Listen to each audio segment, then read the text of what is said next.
நான் உங்க விஜய். இன்னைக்கு நம்ம வீடியோல என்ன பார்க்க போறோம் அப்படின்னா, காஞ்சிபுரம் மாவட்டம் ஸ்ரீபெரும்புத்தூர்ல இருக்கிற குருவாயூரப்பனோட கோவில தான் பார்க்க போறோம். இந்த கோவில பத்தி சொல்லணும்னா, தமிழ்நாட்டுல கேரளா ஸ்டைல்ல கட்டியிருக்கிற வேற லெவலான கோவில். இப்ப நம்ம இந்த வீடியோல இந்த கோவிலோட சிறப்புகள் என்ன, இந்த கோவில் எப்படி இருக்கு, இந்த கோவிலுக்கு எப்படி போகணும் அப்படிங்கிற எல்லா டீட்டெயிலுமே பார்க்கலாம். நீங்க இந்த வீடியோவை ஸ்கிப் பண்ணாம கடைசி வரைக்கும் பாருங்க. அண்ட் நம்ம சேனலை நீங்க புதுசா பாக்குறீங்கன்னா மறக்காம லைக் பண்ணுங்க, ஷேர் பண்ணுங்க, சப்ஸ்கிரைப் பண்ணுங்க. வாங்க இப்போ வீடியோக்குள்ள போலாம். இந்த கோவிலுக்கு எப்படி போகணும் அப்படின்னு பார்த்தீங்கன்னா, பூந்தமல்லியிலேருந்து 578 பஸ் ஏறி ஸ்ரீபெரும்புத்தூர் வரணும். ஸ்ரீபெரும்புத்தூர்லேருந்து பார்த்தீங்கன்னா 3 கிலோமீட்டர் டிஸ்டன்ஸில் தான் இந்த கோவில் இருக்குது. இப்போ நம்ம கரெக்டாக பூந்தமல்லியில் இருக்கோம். 578 பஸ்ஸும் இருக்குது. வாங்க அப்படியே ஏறி போகலாம். எப்படியோ ஒரு வழியாக பஸ்ஸும் எடுத்தாச்சு, நம்ம டிக்கெட்டும் வாங்கியாச்சு. இங்கேருந்து ஸ்ரீபெரும்புத்தூர் போகிறதுக்கு பஸ்ஸோட டிக்கெட் ஃபேர் பார்த்தீங்கன்னா 29 ரூபா. நம்ம டீலக்ஸ் பஸ்ஸில் போகிறதுனால இவ்வளோ காஸ்ட் இருக்குது. இதுவே நம்ம ஒயிட் போர்டில் போனோம்னா ரொம்ப காஸ்ட் ரொம்ப கம்மியாக இருக்கும். ஆனால் ஒயிட் போர்டு ரொம்ப ரேராக வருது. அதனால தான் நம்ம இந்த டீலக்ஸ் பஸ்ஸில் ஏறி வந்துட்டோம். தெரியுது பாத்தீங்களா, இதுதான் சவிதா மெடிக்கல் காலேஜ். இந்த காலேஜ்ல 40 அடி உயரம் கொண்ட முருகன் சிலை உள்ள கோவில் இருக்கு. இந்த கோவிலோட வீடியோவும் நம்ம சேனல்ல அப்லோட் பண்ணியிருக்கோம். இந்த வீடியோவை பார்த்து முடிச்சுட்டு அடுத்தது அந்த வீடியோவும் பாருங்க. ரொம்ப அழகா இருந்தது, அந்த கோவில் வேற லெவல்ல இருந்தது. அந்த வீடியோவோட லிங்க் நான் டிஸ்கிரிப்ஷன்ல மென்ஷன் பண்றேன், செக் பண்ணிக்கோங்க. இப்போ நம்ம ஸ்ரீபெரும்புத்தூர் வந்து ரீச் ஆயிட்டோம். பூந்தமல்லியிலேருந்து இங்க வரதுக்கு டிராவலிங் டைம் பார்த்தீங்கன்னா 40 நிமிஷம் ஆச்சு. இப்போ இங்கிருந்து திரும்பவும் ஒரு 3 கிலோமீட்டர் நம்ம போகணும். இந்த 3 கிலோமீட்டர் நம்ம இன்னொரு பஸ்ஸில் ஏறியும் போகலாம், அப்படி இல்லைன்னா நடந்தே போகலாம். நம்ம பஸ்ஸில் போகணும் அப்படின்னா 583A பஸ் டைரெக்டாக அந்த கோவில்கிட்டயே போகும். ஆனால் இப்போ நமக்கு நிறைய டைம் இருக்கிறதுனால நம்ம அப்படியே ஜாலியாக நடந்துக்கிட்டே போகலாம். நீங்கள் பார்த்தீங்கன்னா இதுதான் நம்ம ஸ்ரீபெரும்புத்தூர் வந்த வழி. இப்போ நம்ம அப்படியே நேராக இந்த வழியில் போகணும் அந்த கோவில் ரீச் ஆகிறதுக்கு. வாங்க அப்படியே ஜாலியாக நடந்துக்கிட்டு எல்லாத்தையுமே பார்த்துக்கிட்டே போகலாம். இன்னைக்கு கிளைமேட் ரொம்ப நல்லா இருக்கு, வெயிலே தெரியல, அதனால நடக்கிறதுக்கு ரொம்ப கம்ஃபர்டபுளா இருக்கு. அது மட்டும் இல்லாம ரெண்டு பக்கமும் மரங்களும் செடிகளும் ஃபுல்லா பார்க்க ஒரே கிரீனிஷா இருக்கு. அதனால அப்படியே ஜாலியா நடந்து போற மாதிரி தான் இருக்கு. இப்போ நம்ம கிட்டத்தட்ட 1 கிலோமீட்டர் வந்திருப்போம். இன்னும் 2 கிலோமீட்டர் நடக்கணும். அப்படியே நடந்து போய்கிட்டே இருக்கோம். ஏன்னா இன்னும் நிறைய டைம் இருக்கு கோவில் ஓப்பன் பண்றதுக்கு. அதனால தான் நம்ம பொறுமையா நடந்து போவோம் அப்படியே. இப்போ நம்ம கோவில்கிட்ட வந்து ரீச் ஆகிட்டோம். இதுதான் குருவாயூரப்பன் கோவில். இந்த கோவிலை பற்றி சொல்லணும் அப்படின்னா, நம்ம தமிழ்நாட்டிலேயே கேரளா ஸ்டைலில் கட்டியிருக்கிற ஒரு அழகான கோவில் தான் இந்த கோவில். நம்ம இப்போ இந்த கோவிலுக்கு 3 மணிக்கெல்லாம் வந்துட்டோம். அதனால வெளியே வெயிட் பண்ணிட்டு இருக்கோம். 5 மணிக்கு தான் ஓப்பன் பண்ணுவாங்களாம். ஓப்பன் பண்ணும்போது நம்ம அப்படியே உள்ள போகலாம். இங்கே குருவாயூரப்பன் கோவில் மட்டும் இல்லாமல் ஸ்ரீ ராஜேஸ்வரி அம்மனோட கோவிலும் இருக்கு. அது மட்டும் இல்லாமல் கீழே பார்த்தீங்கன்னா இந்த போர்ட்லேயே டைமிங் கொடுத்துருக்காங்க. காலையில் 6 மணிலேருந்து 11 மணி வரைக்கும் ஓப்பனில் இருக்கும். அண்ட் ஈவினிங் 5 மணிலேருந்து 8 மணி வரைக்கும் ஓப்பனில் இருக்கும். நீங்கள் வரும்போது இந்த டைமை பார்த்துக்கிட்டு வாங்க. அது மட்டும் இல்லாமல் இந்த கோவிலோட லொக்கேஷன் நம்ம கூகுளில் சர்ச் பண்ணாலே வந்துடுது. இந்த போர்டில் போட்டிருக்காங்க பாருங்கள். இந்த கோவிலில் கணபதி, குருவாயூரப்பன், ஸ்ரீ ராஜராஜேஸ்வரி, ஹனுமான், ஐயப்பன், பைரவ, சாய்பாபா இவங்க எல்லாருடைய சன்னதிகளும் இருக்குது.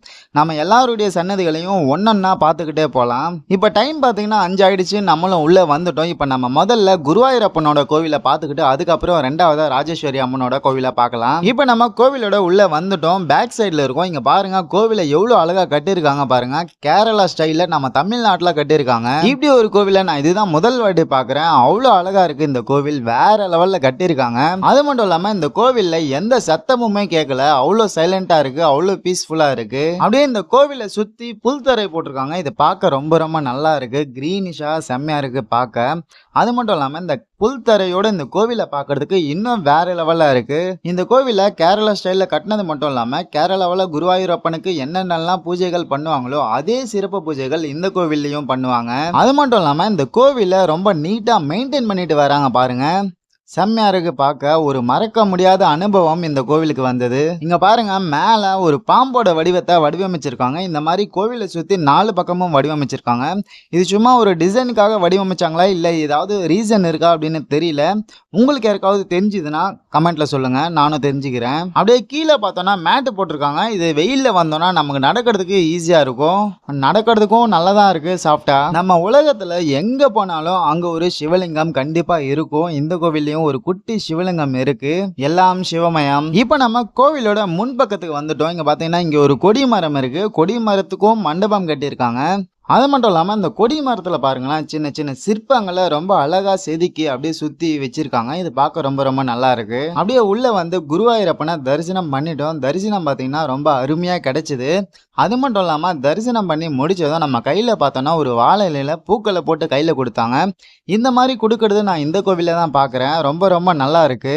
இந்த கோவில்ல குருவாயூரப்பனோட சன்னதி மட்டும் இல்லாம இடது பக்கம் விநாயகரோட சன்னதியும் வலது பக்கம் அம்மனோட சன்னதியும் இருக்கு. நீங்க இந்த கோவிலுக்கு வரும்போது மறக்காம பார்த்து வேண்டிக்கிட்டு வாங்க. பாருங்க, இது என்னன்னா உள்ள குருவாயூரப்பனோட அபிஷேக நீர் வெளியே வர ஒரு குழா. இந்த குழாவையே எவ்வளோ டிசைனா போட்டிருக்காங்க பாருங்க, செம்மையா இருக்குல்ல.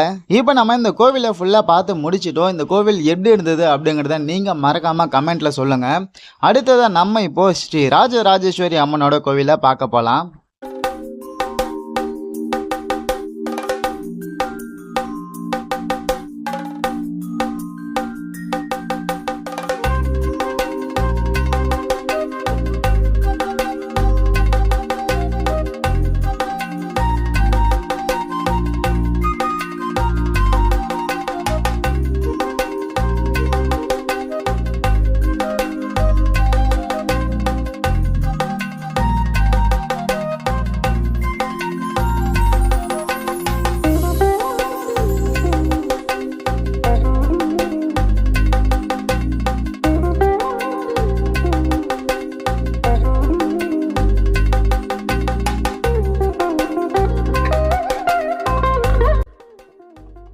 இப்போ நம்ம ஸ்ரீ ராஜராஜேஸ்வரி அம்மனோட கோவிலுக்கு வந்துட்டோம். இந்த கோவில் பார்த்தீங்கன்னா குருவாயூரப்பனோட கோவிலுக்கு பக்கத்தில் தான் இருக்கு. நீங்கள் குருவாயூரப்பன் கோவிலுக்கு வந்தீங்கன்னா இந்த கோவிலையும் மறக்காம பாருங்க. இந்த கோவிலை எப்படி கட்டியிருக்காங்க பாருங்க, வேற லெவல்ல இருக்கு. இது கோவிலா இல்லை மியூசியமா அப்படின்னு தெரியல, அந்த அளவுக்கு வேற லெவல்ல இருக்கு. இந்த கோவிலோட ஆர்கிடெக்சர் வேற லெவல்ல பண்ணியிருக்காங்க. அப்படியே உள்ள போயிட்டு ஸ்ரீ ராஜராஜேஸ்வரி அம்மனை தரிசனம் பண்ணிட்டு வந்துட்டேன். உள்ள போனதும் அவங்கள பார்த்ததும் நேர்லயே பார்த்த மாதிரி இருந்தது. அவ்வளோ அற்புதமா இருந்தது. உள்ள ஒரு வாரத்தில் சொல்லணும்னா நம்ம உள்ள போனதும் அம்மனை தவிர வேற எதையுமே பார்க்க மாட்டோம். அவ்வளவு அற்புதமா இருந்தது. அடுத்தது இந்த கோவில்ல ஐயப்பனுக்கு ஒரு தனி சன்னதி இருக்கு. பக்கத்திலேயே பார்த்தோம்னா ஹனுமானுக்கு ஒரு தனி சன்னதி இருக்கு. அது மட்டும் இல்லாம பைரவருக்கும் விநாயகருக்கும் தனி சன்னதிகள் இருக்கு. அடுத்தது இந்த கோவில்ல நவ கிரகங்களும் இருக்கு. எல்லாமே ஒரு தனித்தனி கோவிலாகவும் மண்டபங்களாகவும் கட்டியிருக்காங்க.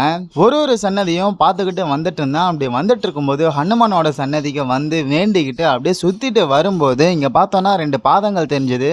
இந்த பாதங்கள் யாருடையது அப்படின்னு நீங்க உங்களுக்கு தெரிஞ்சா கமெண்ட்ல சொல்லுங்க.